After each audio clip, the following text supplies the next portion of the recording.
आज किती उद्घाटन येत्या काळामध्ये विधानसभेच्या निवडणूक आहे, आपण निवडणूक लढवणार आहोत. हो, आपली इच्छा नाही काय? ताई पण ते बघा, मी टास्क करू टास्क करू हे बरोबर बोलले नवरा बायकोच भांडणाला वाले.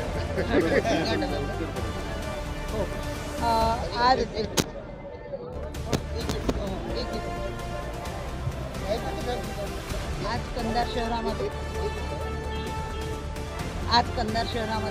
37.3 लक्ष म्हणजे 37 कोटी 3 लक्ष कामाचे उद्घाटन झालेले आहेत. रस्त्याचे, विविध रस्त्याचे, त्याच्यात कोट बाजार आलं, हा मुख्य रस्ता आणि मार्केट कमिटी, मुक्ताईनगर, रमाईनगर, म्हणजे 60 ठिकाणचे आज उद्घाटनं झाले 37 कोटी आणि 3 लक्षाचे. बाकी बरेच कामं राहिलेली आहेत, म्हणजे उद्घाटनं राहिलेली आहेत. तुम्हाला माहिती आहे की SDM ऑफिसचं उद्घाटन राहिलं आहे, आपल्या हॉस्पिटलचं उद्घाटन राहिलेलं आहे 100 खाटांच्या, परत PWDचे क्वार्टर्स त्याचं पण उद्घाटन राहिलं आहे, गोडाऊन्सचं उद्घाटन राहिलं आहे आणि बरेच मधले छोटे छोटे रस्ते, त्यांचं तर शक्य आता मला नाही वाटत की आता आचारसंहिता लागेपर्यंत उद्घाटनं होतील, कारण कामं भरपूर झालेली आहेत. तेवढी उद्घाटनं आज झाली. विधानसभेच्या निवडणूक आहेत, विरोधक जे आहेत ते विरोध काय सांगाल, काय उत्तर? खरं तर विरोधक असलेच पाहिजेत आणि प्रत्येक जणाला प्रत्येक पक्षातून उभं राहावं असं वाटतं, प्रत्येकाला आमदार व्हावं असं वाटतं, त्याप्रमाणे ते प्रयत्न करत असतात.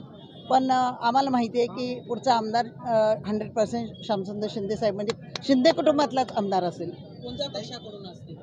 महाविकास आघाडी.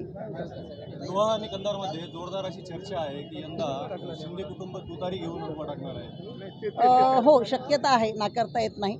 पण आमचे शेका पक्षाचे जयंत पाटील साहेब आणि महाविकास आघाडीचे ज्येष्ठ नेते शरद पवार साहेब, उद्धव ठाकरे साहेब सगळे मिळून विचार करतील आणि ज्या पक्षाचं म्हणजे तुतारीचं देतील, नाहीतर मग आमच्या कामगार पक्षाचं देतील, त्या पक्षातून आम्ही बहीण भावाचं राजकारण म्हणून सध्या तुम्ही महाराष्ट्रामध्ये प्रसिद्ध आहात. भविष्यामध्ये काही वाद राहणार आहे का?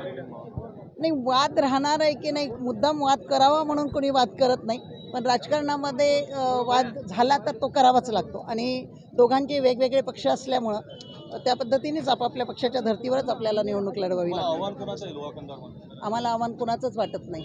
ताई, काल मातोश्री येथे उद्धव बाळासाहेब ठाकरे यांची बैठक पार पडली, त्यामध्ये लोहा, कंधार, नांदेड उत्तर आणि खेड मतदारसंघ वरती दावा केला आहे, याबद्दल काय सांगा? नाही, दावा त्यांनी पण केला आहे, त्याचबरोबर दावा आमच्या महाविकास आघाडीचे पवारसाहेबांनी पण केलेला आहे आणि शेतकरी कामगार पक्षांनी पण केलेला आहे. तर कुणाला जरी सुटलं तर मला एवढंच माहिती आहे की महाविकास आघाडीचं तिकीट शिंदे कुटुंबांना मिळालं. मशाल जर आपल्याला चिन्ह मिळालं तर त्या मशाल चिन्हावरती आपण लढणार, बघू, त्याच्यावर विचार करू, पण आता ते पक्षश्रेष्ठी ठरवतील काय करायचं. आपल्यापर्यंत तिकीट येणार एवढं नक्की. 5 वर्षात 500 कोटीचा निधी आणलाय. आता आपल्या स्वप्नातील प्लॉट्स घेणे झाले सोपे.